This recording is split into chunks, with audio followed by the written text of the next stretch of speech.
Bom dia, boa tarde, boa noite. Começando o episódio 3 da nossa collab, parceria aqui da casa com a Mobiliza, o episódio chamado Quando a Captação Vira Potência. Dois casos para inspirar.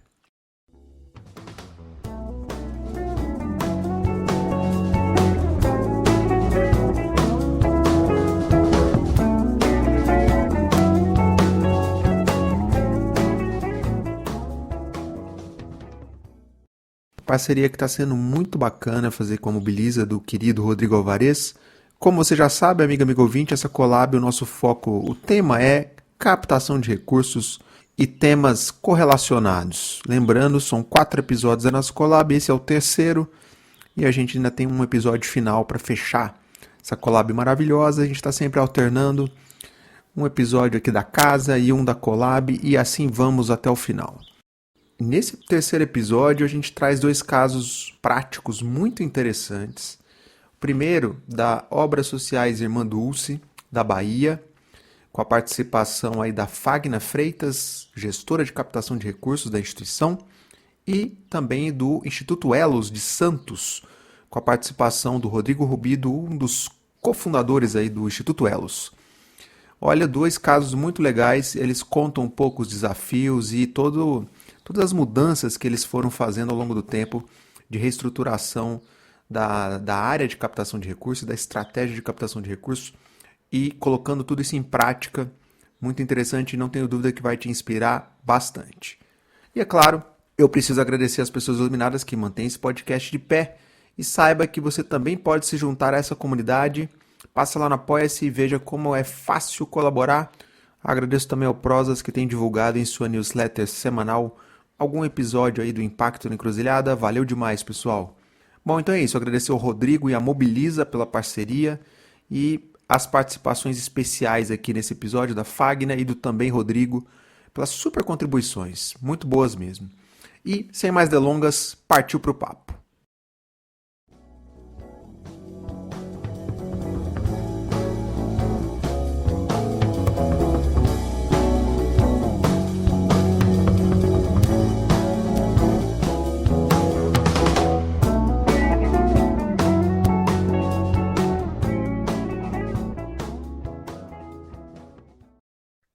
Olá pessoal, sejam super bem-vindos. Começando aqui mais um episódio da nossa collab Impacto Encruzilhada e parceria com a Mobiliza.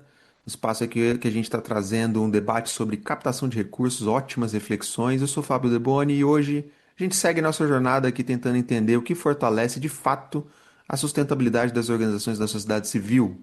No episódio passado, o episódio 2 da nossa collab, a gente falou sobre desenvolvimento institucional como base da captação.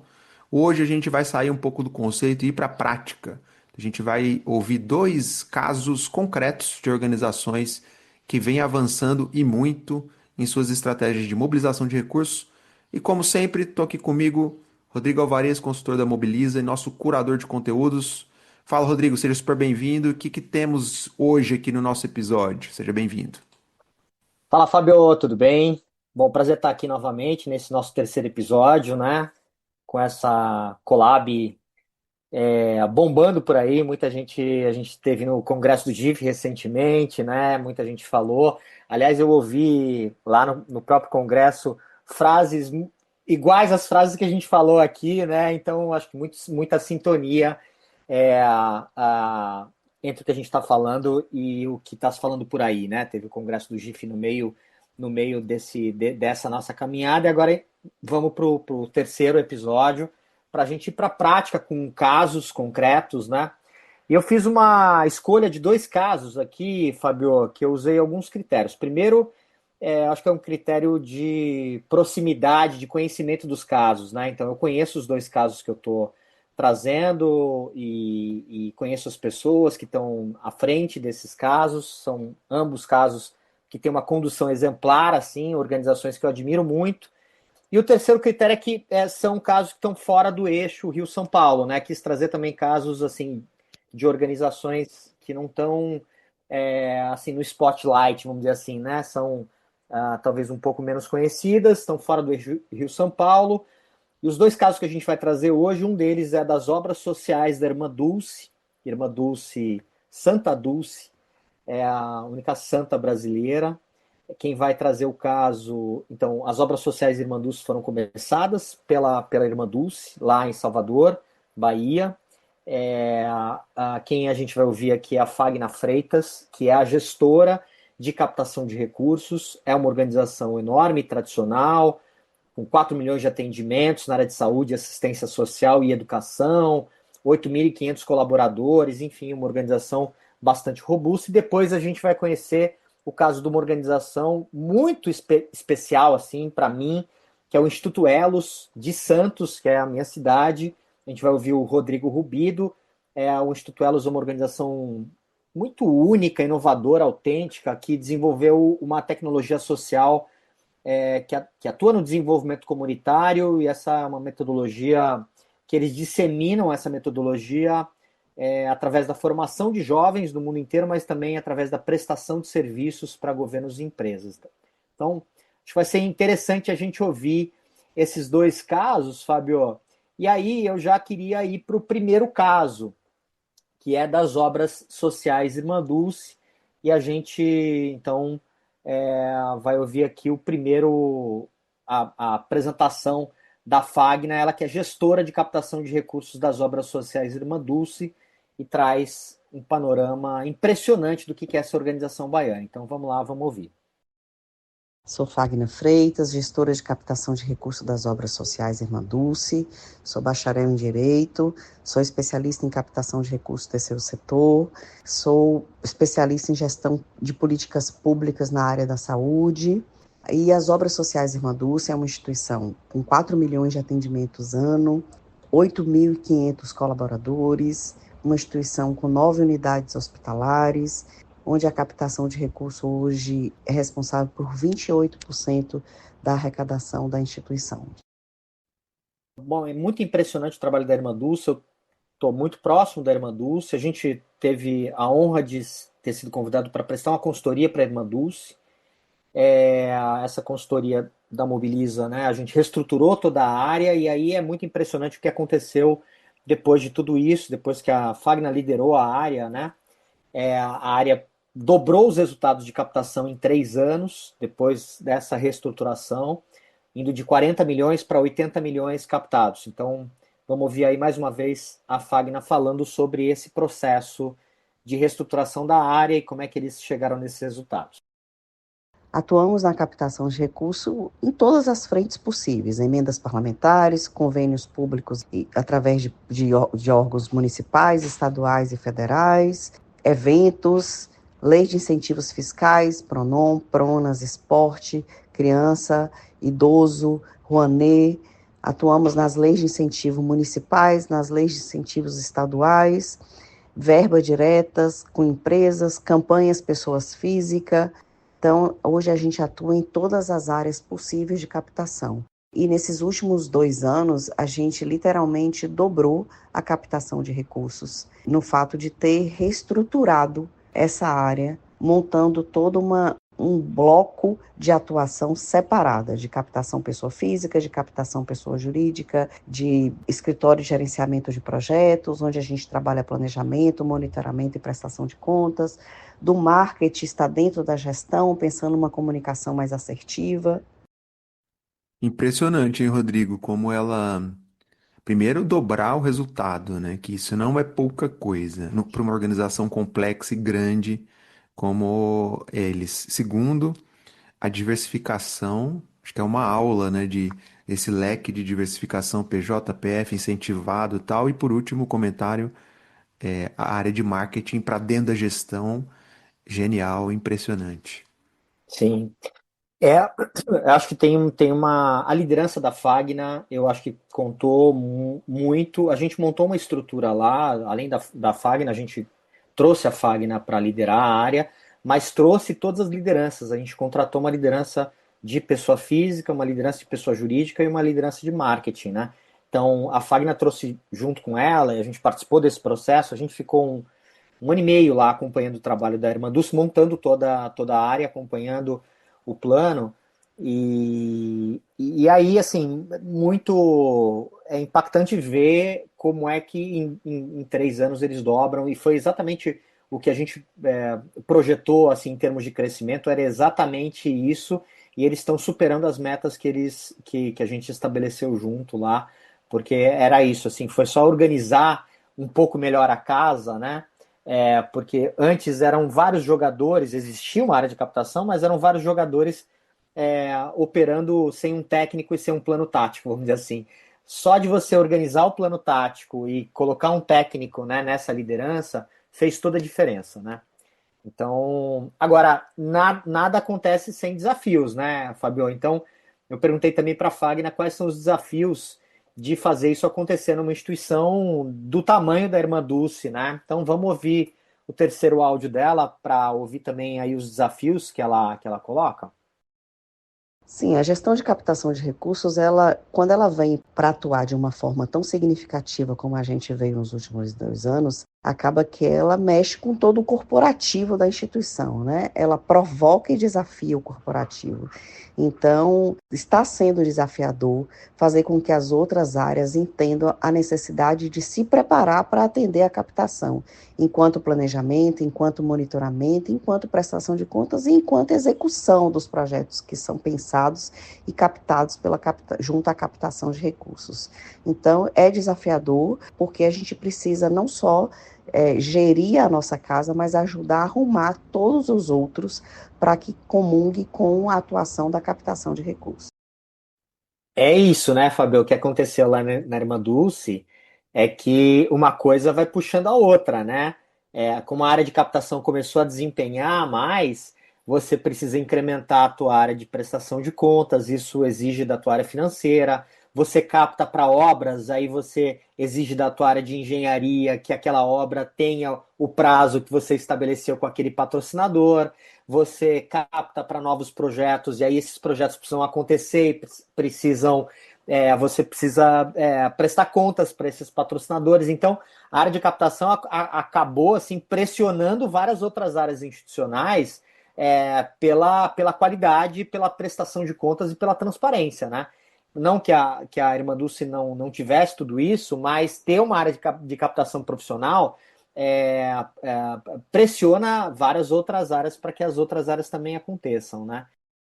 Um comentário que é o seguinte: a gente escuta muito, como você também escuta muito com frequência, que é todo mundo da organização tem que ser captador, tem que captar. Aqui o que ela traz é um pouco diferente disso, que é, olha, tem uma área estruturada performando bem e ela está provocando as outras áreas a se organizarem, não para captar, mas para lidar com o recurso que está entrando. Muito interessante, hein, Rodrigo? Exato. Mas de certa forma também é fazer parte da captação você implementar bem, né, Fabio? Você entender o ponto de vista do doador, de que ele está com uma expectativa de um prazo determinado e você cumprir com esse prazo, olhando a perspectiva do doador, isso também é captar recursos, entendeu? Porque é isso, você fazer com que a engrenagem funcione toda articulada, né? Para fechar aqui o caso da Irmã Dulce, eu pedi para a Fagna trazer 3 aprendizados da vida dela aí, que é uma captadora profissional já há muito tempo, né? 3 aprendizados dela em relação à captação de recursos, e ela trouxe então 3 lições que ela aprendeu nesse processo. Vamos ouvir? Eu acredito que as 3 lições que eu aprendi nos meus anos de captação de recursos, primeiro, é a importância da transparência. Isso é fundamental quando se fala de captação de recursos, em você entender que quanto mais transparente e ético você for, mais você capta. E você enquanto captador e você enquanto instituição. Então, são duas figuras jurídicas distintas nesse processo, né? Que precisa ter essa transparência e essa ética. Outra coisa que eu acho que também é muito importante é a profissionalização da captação dentro da sua instituição. É a necessidade dela ter pertencimento da sua causa e dela fazer parte do corpo da sua instituição.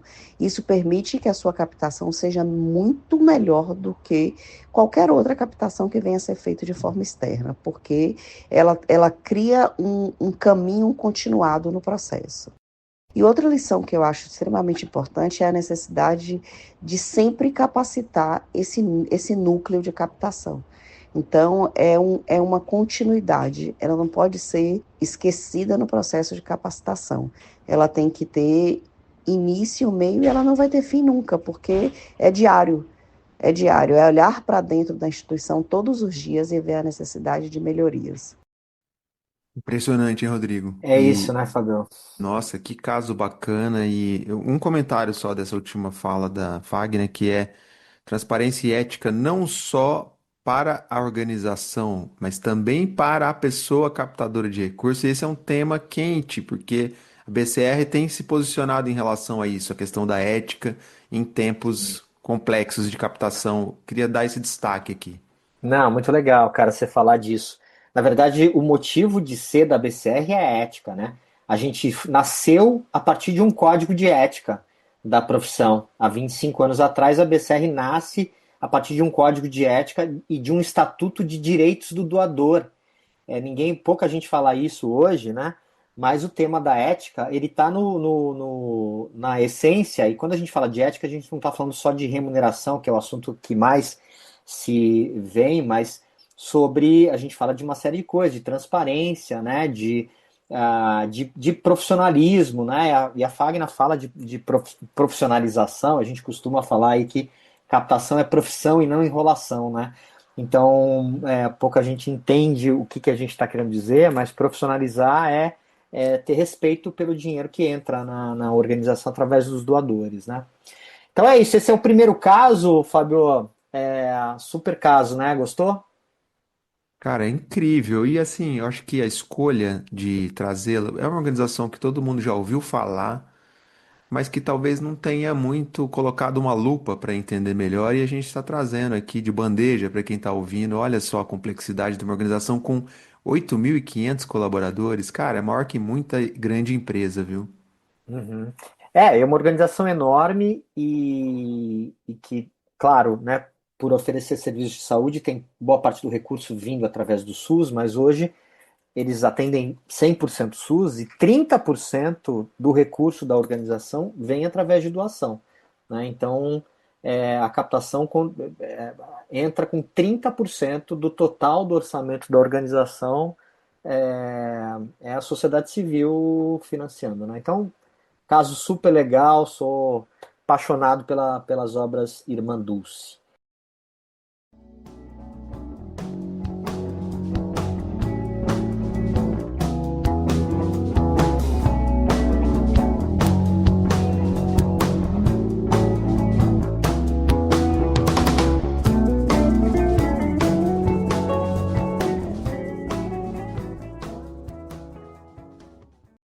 E agora da Bahia a gente vai para a Baixada Santista, em São Paulo.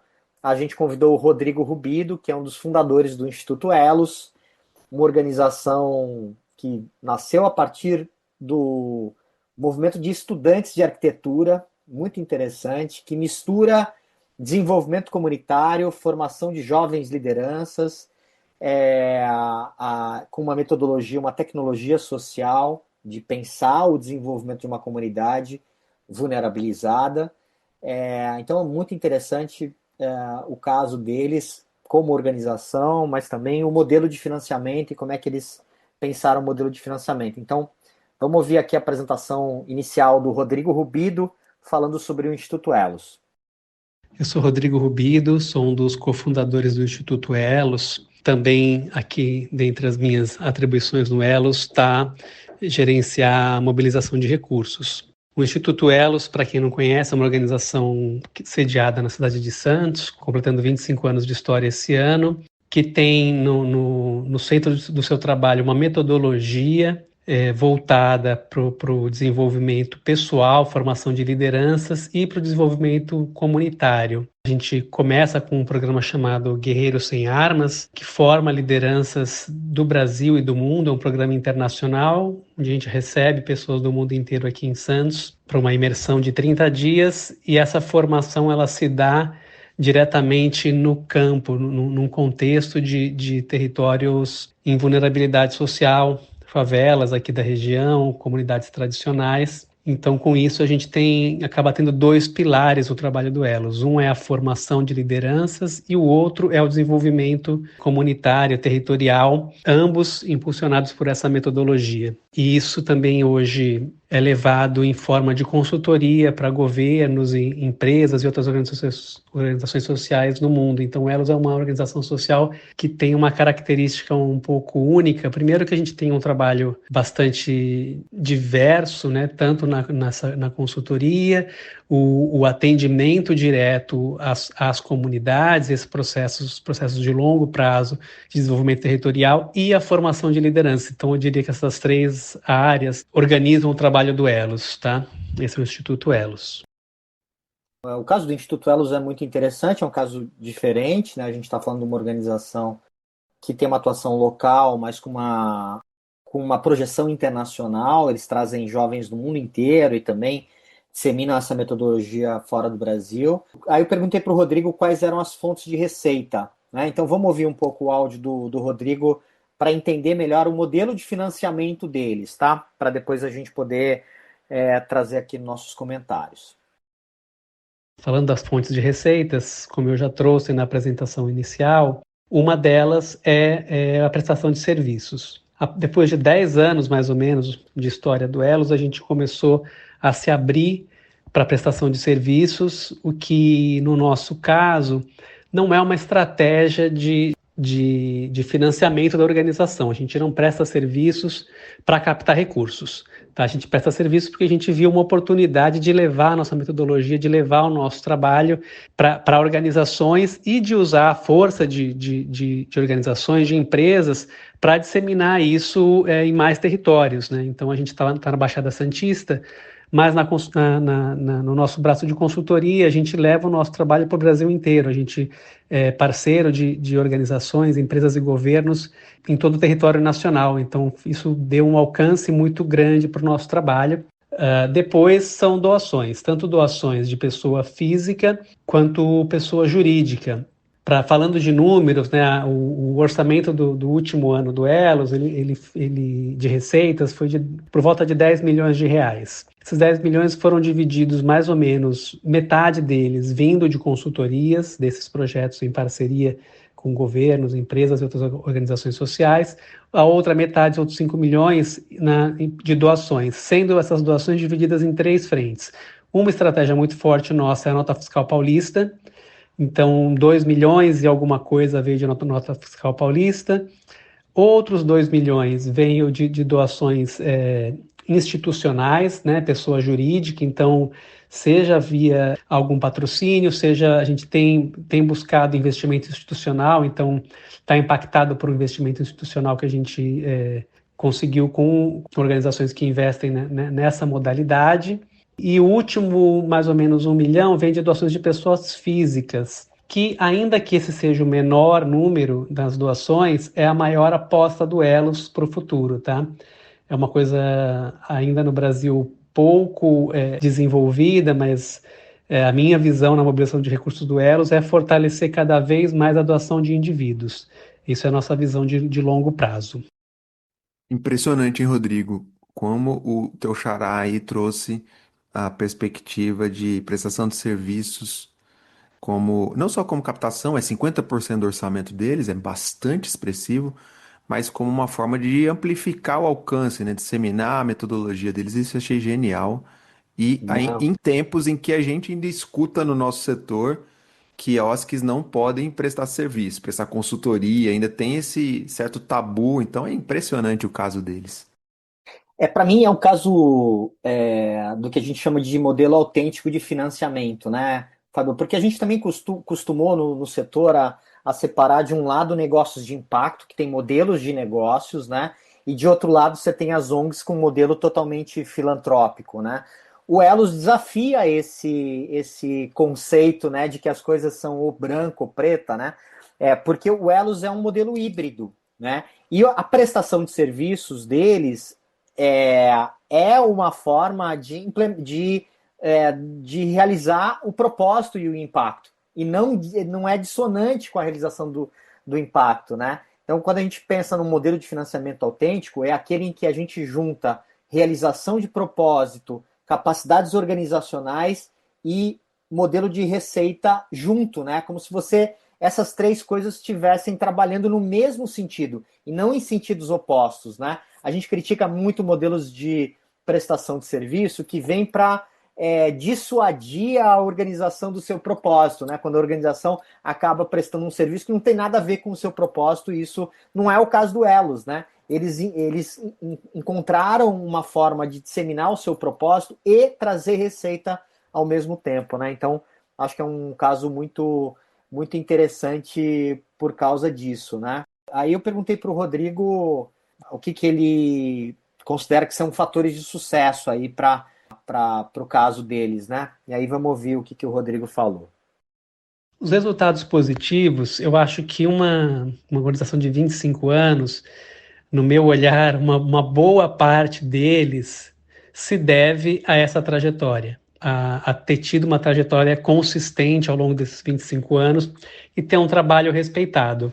Demorou muito para a gente conseguir, né, para as pessoas terem uma ideia, quem está ouvindo a gente, né, os fundadores do Elos foram voluntários do Elos nos primeiros 5 anos da organização, e nos 5 seguintes, ainda trabalhamos em condições bem precárias, assim, de remuneração.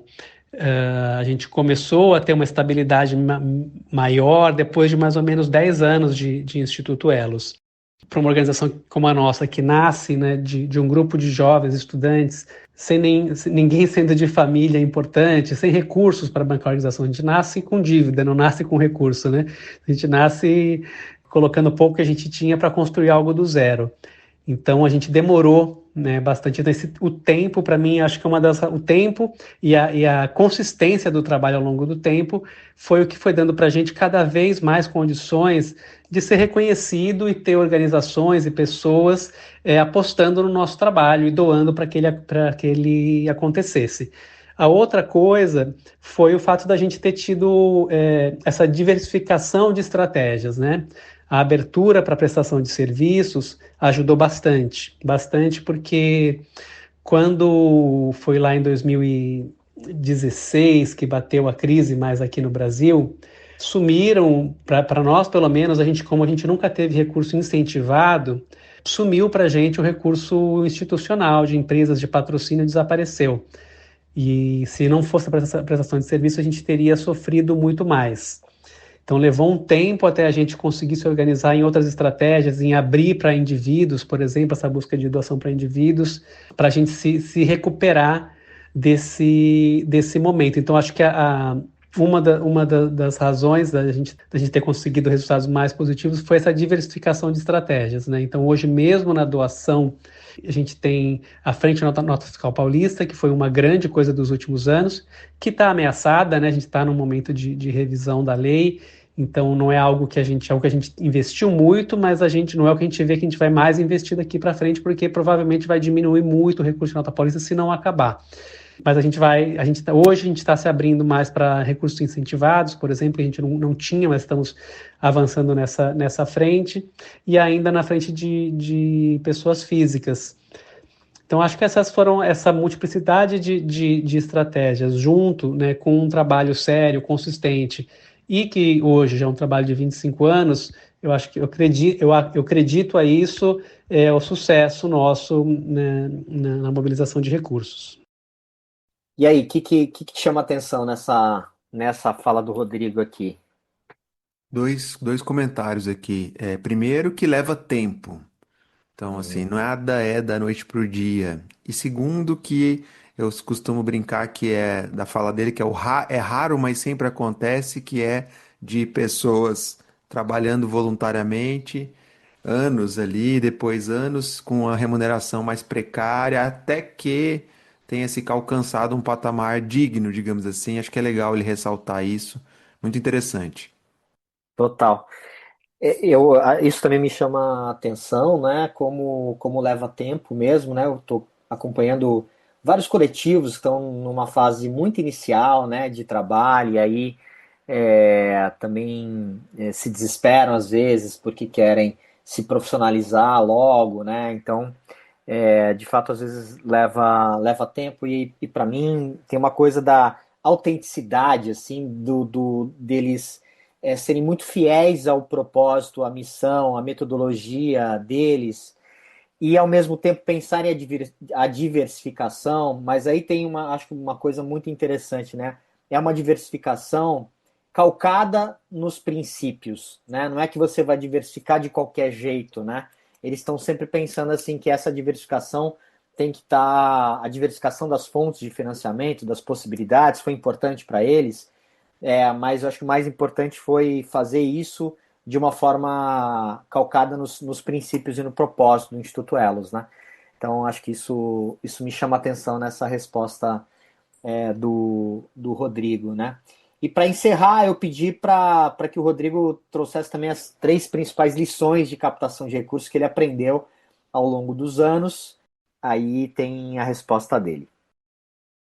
Eu vou começar com a primeira, é, ser autêntico, ser verdadeiro e fiel aos seus princípios. Acho que isso é uma coisa que a gente sempre perseguiu e se comprometeu com isso.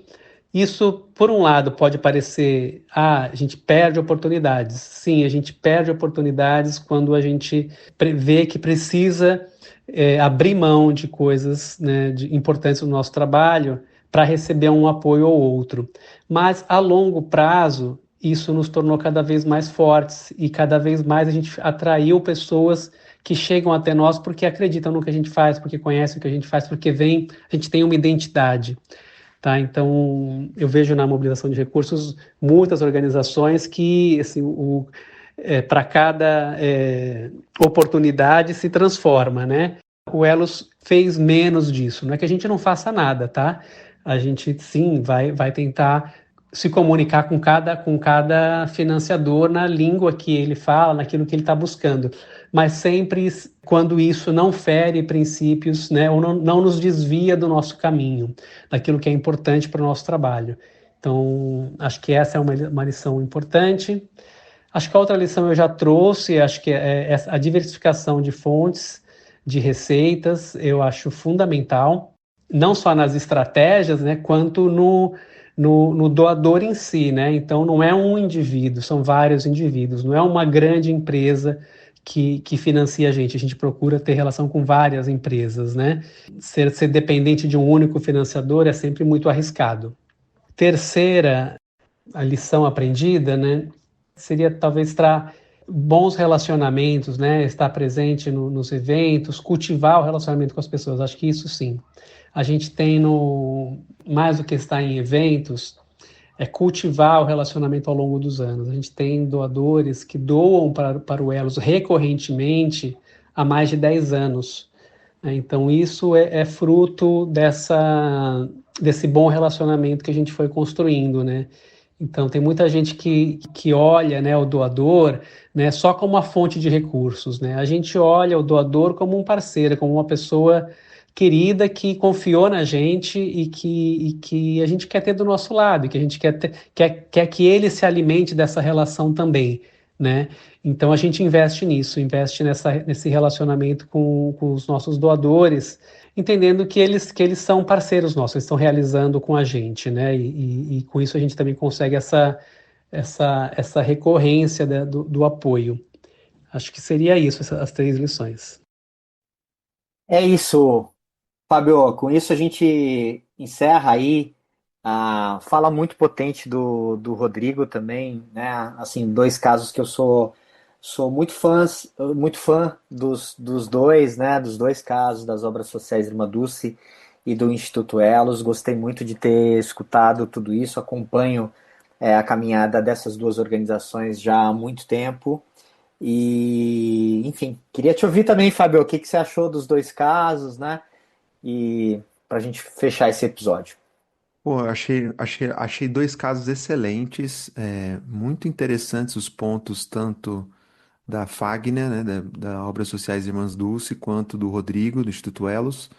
E eu queria te ouvir, Rodrigo, tem um fio condutor aqui entre os 2 casos. Queria que você trouxesse um pouco quando, né, te ocorreu a escolha desses 2 casos, qual que era o fio condutor que a gente conseguiu captar aqui ao longo do episódio? Legal. Eu acho que o que une esses dois casos, além dos pontos que eu já trouxe, né, da autenticidade, é que os dois casos a captação não está solta. Ela é um projeto institucional, ela está integrada ao projeto institucional, ela é parte do sistema organizacional, né?